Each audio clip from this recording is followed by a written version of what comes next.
Muito bem, você que acompanha o Conexão Verdade, começa agora mais uma edição do Giro Conexão, em que eu, Adriano Batista, trago as notícias que foram destaque nesta semana para os comentários de Sidmir Moreno. Tudo bem, Sidmir? Olá, Adriano. Olá, amigos do Conexão Verdade. Sou Sidmir Moreno e estou aqui para que a gente possa comentar os principais fatos da semana. Então vamos lá, Sidmir. As notícias que foram destaque nesta semana eu trago agora para você no nosso Giro Conexão. A primeira delas é a seguinte: a Câmara e o Senado elegeram seus novos presidentes. O senador Rodrigo Pacheco, do DEM de Minas Gerais, foi eleito em primeiro turno presidente do Senado e do Congresso Nacional pelos próximos 2 anos. Pacheco contou com o apoio do presidente Jair Bolsonaro e de 10 partidos. Em votação secreta, o novo presidente do Senado recebeu 57 votos e superou os 21 recebidos por Simone Tebet, do MDB do Mato Grosso do Sul. Alcolumbre atuou como principal cabo eleitoral de Pacheco desde dezembro de 2020, quando o Supremo Tribunal Federal barrou a possibilidade de reeleição nas casas do Congresso.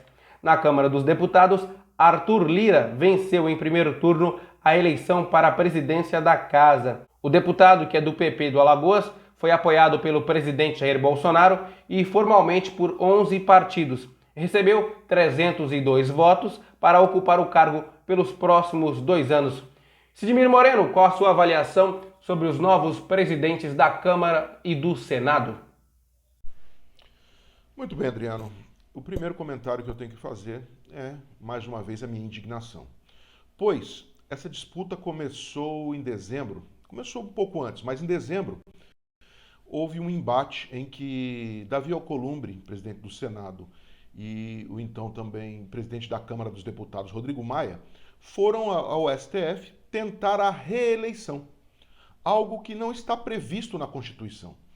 Então, essas casas, essas três casas, Senado, Câmara dos Deputados e STF, que tanto batem na tecla, na mesma tecla, dizendo que tem que cumprir a Constituição, tentaram ali, de alguma maneira, burlar a Constituição, uma vez que o STF acatou e levou ao plenário do STF para votação. Só que perdeu.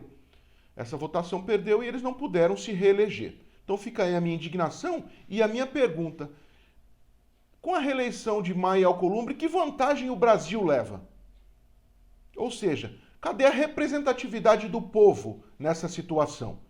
Em que o STF, Senado e presidente do Senado e presidente da Câmara tentaram aí a sua reeleição.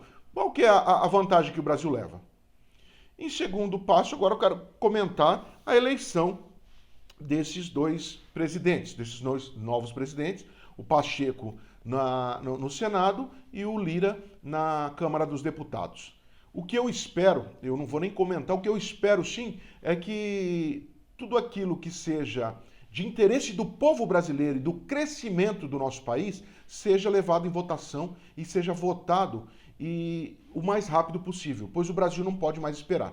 Não bastasse a pandemia que nós estamos enfrentando e o mundo inteiro está enfrentando, nós precisamos também que algumas pautas sejam votadas e aprovadas o mais rápido possível para que o povo brasileiro possa usufruir do serviço, do trabalho dessas casas, tanto de deputados quanto senadores. E nós precisamos. Então, da mesma maneira que nós elegemos um presidente da República, elegemos também deputados e senadores. E que esses possam trabalhar para o bem do povo brasileiro, tá?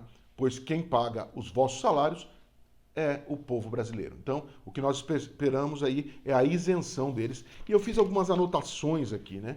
Que a partir desse momento essas lideranças possam nos representar e por isso nós possamos dizer assim, aprendemos a votar. É por isso que o povo tem que estar atento, porque quem votou para a eleição dos presidentes da casa foram aqueles que já foram eleitos pelo povo, mas que em 2022 o povo possa estar atento para ver quem tem votado, tá? Porque quem governa não é um presidente sozinho, não é um governador sozinho, não é um prefeito sozinho.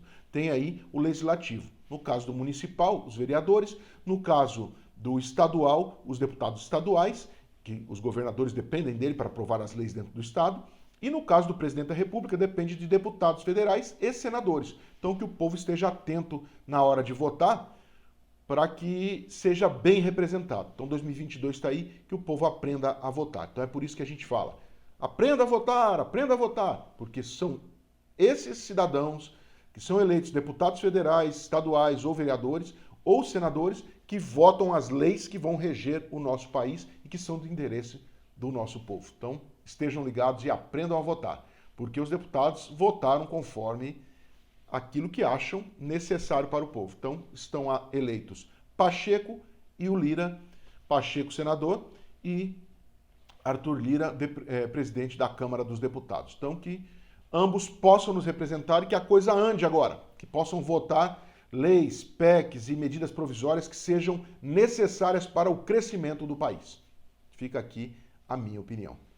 Esta é a opinião formada de Sidmir Moreno. Continuando aqui com o nosso Giro Conexão, Sidmir, vacinação é o tema. Anvisa retira exigências de estudos de fase 3 no Brasil.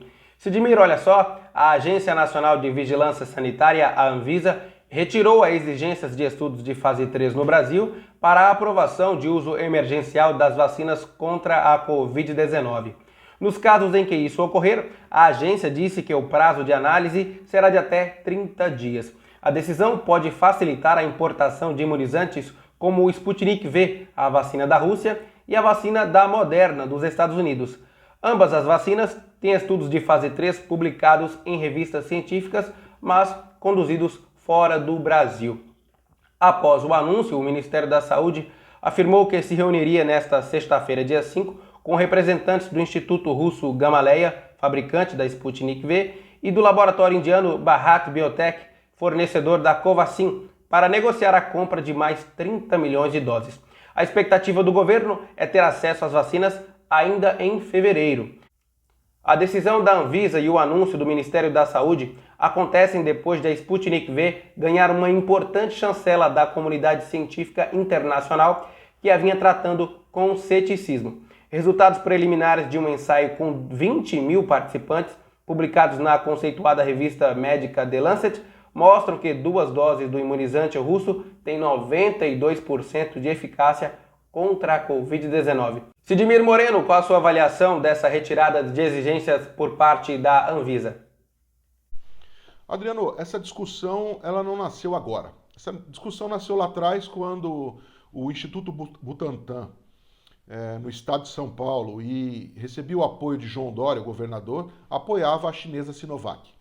E a Fiocruz, apoiado por Bolsonaro, apoiavam os estudos em torno da vacina de Oxford.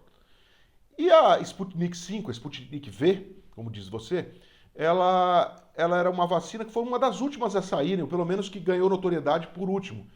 E muitas pessoas no mundo afora tinham desconfiança, veio da Rússia.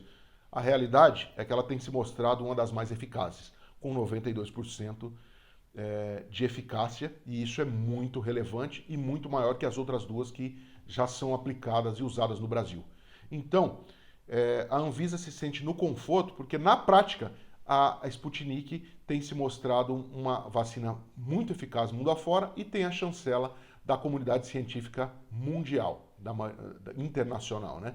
E a maioria dos cientistas do mundo aprovam ela. Então, a Anvisa, que sempre foi tão competente, sente-se confortável em dar a chancela, dispensando essa terceira fase de testes. Então, fica aqui também o meu apoio e a informação correta para a população. Fiquem tranquilos em tomar essa vacina e se imunizarem, e que a gente possa voltar aí o mais próximo possível à normalidade o quanto antes.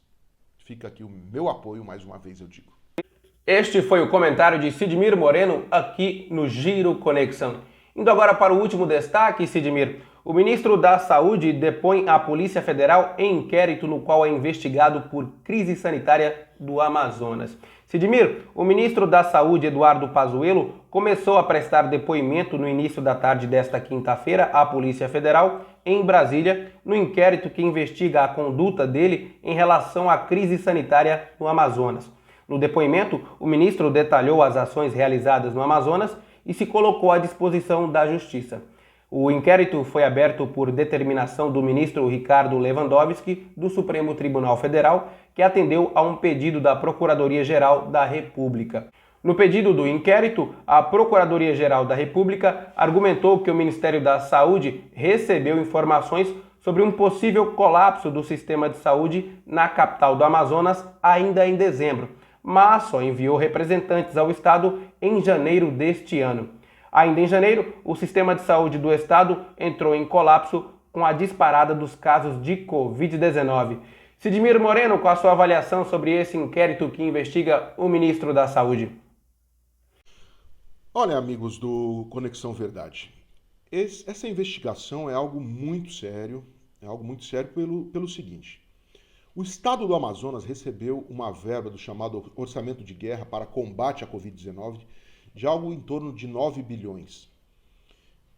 E no ano passado, algumas irregularidades já aconteceram, tá? Como a compra de respiradores em uma adega de vinhos, que até hoje não foi bem explicada. A secretária municipal de saúde de Manaus, que foi presa por irregularidades na compra de equipamentos e insumos para o combate à Covid. E aí, a falta de oxigênio. Peraí, eu quero entender, certo? O governo federal, presidente da República e ministro da Saúde ficou impedido de atuar no combate à Covid, cabendo a governadores e prefeitos. Porém, quando alguma coisa dá errado, eles são responsabilizados. E aí não era bem assim. Então, nós, brasileiros, precisamos ser tratados com mais clareza. Porque assim, você envia a verba, as secretarias municipais e estaduais não gerem bem, não gerenciaram bem esse combate à Covid. E aí, quando algo dá errado, como esse absurdo na falta de oxigênio, e vários brasileiros manauaras morreram pela falta de oxigênio, isso é um absurdo, morreram sufocados, aí quem vai ser investigado é o ministro da Saúde, respingando então essa irresponsabilidade no governo federal. Gostaríamos de entender essa situação. E por que não tem, pelo menos, nenhuma investigação, ou não tem notoriedade, uma investigação sobre município e governo do Amazonas, sobre o município de Manaus, né, os governantes do município de Manaus, e também ao governo estadual do estado do Amazonas. Eu gostaria de entender, tá? Se existe ou não uma investigação, ou se não estão sendo responsabilizados eles, ou se estão, pelo menos não ganhou notoriedade. Eu quero entender ao certo isso, porque isso nos causa muito espanto e preocupação, porque aí parece que é uma briga política e uma perseguição política aí, de repente, da Procuradoria-Geral e do STF, quem acatou e determinou que fossem investigados. Então, queremos entender aqui a minha, vamos dizer assim, a minha dúvida. Eu quero entender. Coloque isso para que a gente possa entender e que os brasileiros possam entender melhor. Estamos sendo tratados com seriedade nesse caso, tá bom? Esta é a opinião formada de Sidmir Moreno, comentando mais uma notícia no nosso Giro Conexão, que fica por aqui. Muito obrigado pela sua participação, Sidmir. Muito obrigado a você pela audiência. Obrigado, Adriano, e obrigado a vocês que nos assistem no Conexão Verdade, porque a informação é um direito do cidadão.